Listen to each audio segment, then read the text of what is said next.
நான் திமுக காரன் தான். இன்னைக்கு திமுக வானான்றேன், விஜய்க்கு தான் ஓட்டு போடுவேன்.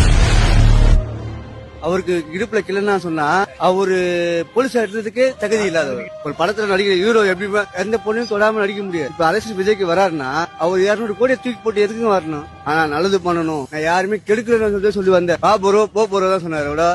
யாராவது இதை சொன்னாரா? தப்பா சொன்னாரா? ஒரு வார்த்தையா தப்பா சொன்னாரா? அவரை மாதிரி டிசெண்டா அப்படி யாரும் பண்ணல. இன்னைக்கு கூட 1000 கோடி ஊழல். ஒரு போராட்டம் பண்ணலாம், தாராளம் பண்ணலாம். அவர் பண்ணாலும் எவ்வளவு வரும்? அவர் ஒன்னும் இல்ல, இறங்கி ரோட்ல நின்னாருன்னா எவ்வளவு கூட்டம் வரும்? இது சமாளிக்க முடியுமா? எது கட்சியா இருந்தாலும் பூத்துக்குள்ள சரி சமாளிக்க முடியுமா? ஏன் அப்படி 20 வருஷம் அரசு என்ன பண்ணீங்க? நான் திமுக காரன் தான், பக்கா திமுக வானம்பாட்ட சொன்னீங்கன்னா உலகத்துல பக்கா திமுக காரன். எங்க ஜாதியில இருந்து எங்க அப்பன இருந்து தாத்தால இருந்து ஜாதி திமுக காரன் தான். ஆனா இன்னைக்கு திமுக வானான்றேன், விஜய்க்கு தான் ஓட்டு போடுவேன். நான் சின்ன பசங்களை பார்த்தாலும் கேட்கற கேள்வியே விஜய்க்கு தான். ஆனா அவனுக்கு சொல்ற ஒரே வார்த்தை என்ன தெரியுமா? இவனுங்களுக்கு 10 வருஷம் போட்டு பெரியவங்க தான் முட்டாளுங்க, நாங்க போடுறோம் புது ஓட்டு அப்படின்னு தான் சொன்னாங்க.